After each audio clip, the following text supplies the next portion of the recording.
참회신의 미승화 시몬 신부입니다. 오늘 하느님의 풍부한 은혜를 생각함이라는 것은 제목을 참 잘 뽑은 것 같아요. 세상이 싫은 것이 아니라 세상을 사랑하지만 세상보다 더 하느님을 사랑할 때 우리의 신앙 여정은 보다 큰 결실을 맺는다는 뜻이겠죠. 흔히 사람들이 저한테 그런 말을 물어봅니다. 신부님이 되신 건 여자를 싫어서 하신 겁니까? 그럼 저는 이렇게 대답을 하죠. 여자를 좋아하지만 여자보다 하느님을 더 사랑하기 때문에 사제가 되었다 라고 표현을 해요.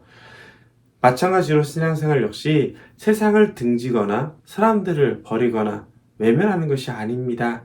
우리가 살아가는 것은 바로 이 세상이고 이 세상 안에서 하느님의 뜻을 발견했고 하느님을 향해 나아가는 삶이기 때문에 세상을 사랑하고 세상 안에서 기쁨을 얻지만 그 기쁨보다 하느님과 함께하는 기쁨을 더 크게 느끼고 깨닫는 삶, 바로 그것이 신앙인의 삶이라는 것이죠. 그런 점에서 우리는 그저 내어주기만 하는 바보가 되어서도 안 되고요. 다른 사람의 뜻에만 휘둘리는 사람이 되어서도 안 됩니다.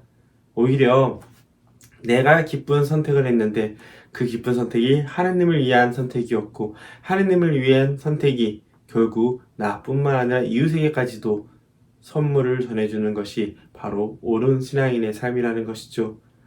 내가 힘들어서 누군가를 도와주고 누군가를 위해서만 살아가는 것이 아니라는 점입니다. 중요한 것은 나의 삶과 나와 함께 하시는 하느님, 그리고 하느님 안에서 만나는 또 다른 신앙인들과의 연대, 그리고 이 친교를 통해서 산이와 주근이들, 성인들과도 연결되어 있는 거룩한 것을 공유하는 바로 이 통공까지, 바로 그것이 우리가 추구해야 되는 신앙인의 모습입니다. 그렇기 때문에 제 마음에 들었던 문장은 당신의 거룩한 뜻에만 만족하기 때문에 라는 내용이었어요. 하느님을 사랑하고 하느님의 뜻만으로도 만족할 수 있기에 다른 것에 대해서 크게 개의치 않는 모습입니다.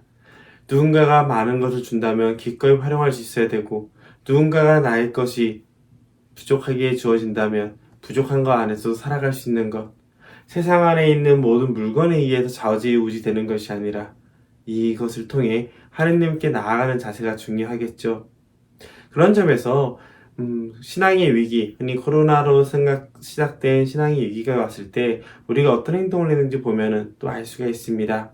직접 성당에 와서 무엇을 하지 못했을 때 나는 세상을 한탄하면서 그저 어쩌지 하면서 머물러 있었는지, 아니면 그런 상황 안에서 내가 할 수 있는 기도, 내가 할 수 있는 방식으로 실천을 했는지, 이런 것을 찾아보다 보면은 우리의 신앙이 세상에 더 많이 매여 있는지 아니면 세상을 통해서 하느님께 더 나아가고 있는지를 알 수가 있습니다. 그런 점에서 그 어떤 은혜보다도 탁월한 것은 무엇입니까? 라는 것에 당신의 거룩한 뜻과 당신의 영광을 사랑하는 것이라고 표현했습니다. 세상 안에서 있는 모든 기쁨을 이끌어가는 가장 근본적인 기쁨을 우리는 하느님을 사랑하는 것이라는 걸 알고 있기 때문이죠. 그런 점에서 나 자신의 명예나 만족을 찾기보다 다른 일을 위해 희생하고 양보한 적이 있는지 묵상해 봅시다 라는 말에 저는 이런 묵상을 했습니다. 세상은 그저 내어주는 기버, 그리고 그저 받기만 하려고 하는 테이커, 그리고 주는 만큼만 하는 매처가 있다고 합니다.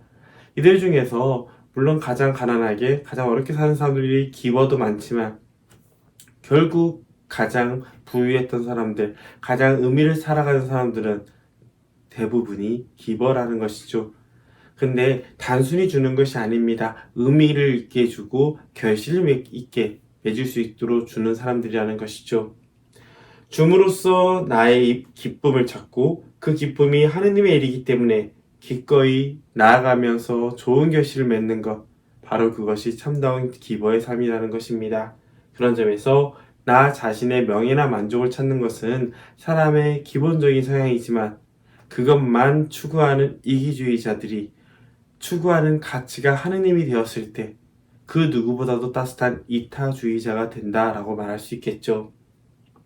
그것은 하느님의 명예와 영광, 그리고 자녀로서의 만족을 추구하기 때문에 얻는 삶의 태도이며 기쁨입니다.